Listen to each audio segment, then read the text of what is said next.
안녕하세요. 재민이의 국악세계입니다. 악서 2권 4장 예약은 천자가 주관한다. 예기 왕제편 14장은 천자가 제후국을 순시하는 주제를 다루고 있습니다.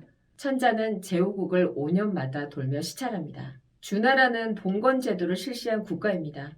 모왕은 개국 초부터 친족들과 개국 공신들에게 영토를 나눠주고 봉지에 파견하여 다스리게 하였습니다. 주나라의 중앙에는 최고 통치자인 왕이 존재하고 공작, 후작, 백작, 자작, 남작의 5등작을 유력 인사에게 주었습니다. 5등작 중 후작이 가장 많았는데 이 때문에 귀족들을 지칭하는 말로 여러 후들, 즉 제후라는 말이 통용되게 되었습니다. 여러 귀족들은 국을 수여받았습니다. 이후 제후들도 자기 나라의 내부에서 공신들에게 계급을 주어 책봉하였는데 이들은 경 혹은 대부라고 불렀습니다. 이들은 가를 수여받았습니다. 다시 가 내부에서 공식 책봉이 이루어져서 사계층이 생겨났습니다. 이들은 시급 정도를 수여받았습니다. 주나라 시절에는 읍이 행정의 최소 단위였으므로 더 이상의 분봉은 없었습니다. 나라를 다스리는 통치자는 왕 또는 군이라고 부릅니다.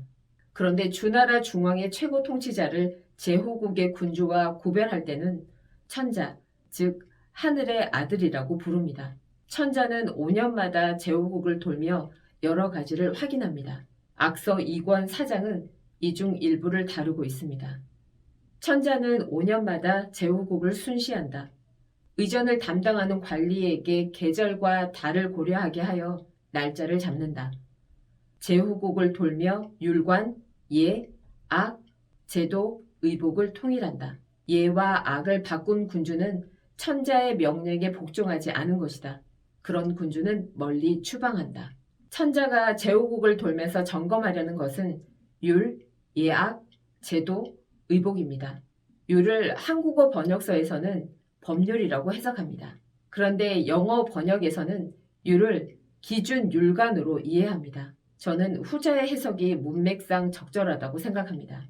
위의 예문 다음에 예기에서는 다음 문장이 이어서 나옵니다.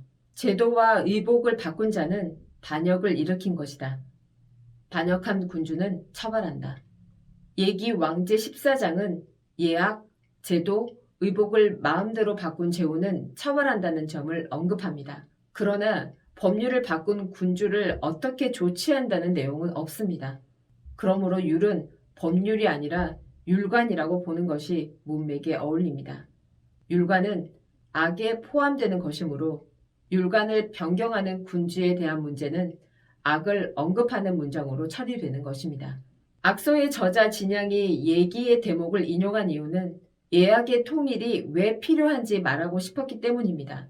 왜 천자는 제후들이 마음대로 예악의 절차나 방법을 바꾸지 말라고 할까요?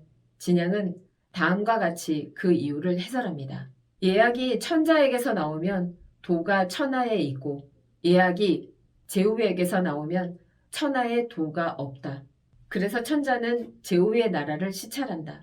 천자는 율관, 예악, 제도, 의복을 통일한다. 그래서 천하에 인간의 도를 가지런히 정돈한다. 제후가 자신의 나라를 다스릴 때 전통대로 예와 악을 따르면 땅을 더 주고 계급을 올려준다. 반면 예와 악을 바꾸면 멀리 추방한다. 예악이 천자 1인에게서 나온다면 주나라 전체의 정신이 통일됩니다. 그런데 제후국마다 예악이 다르다면 주나라의 정신적 통일성이 사라져 혼란스럽게 됩니다. 천자가 5년마다 제후국을 시찰하여 예악을 점검하는 이유는 정신적 혼란을 막기 위해서입니다. 오늘은 악서 2권 4장을 읽으며 예악의 통일에 대하여 의미하였습니다. 재민이의 국악세계입니다. 감사합니다.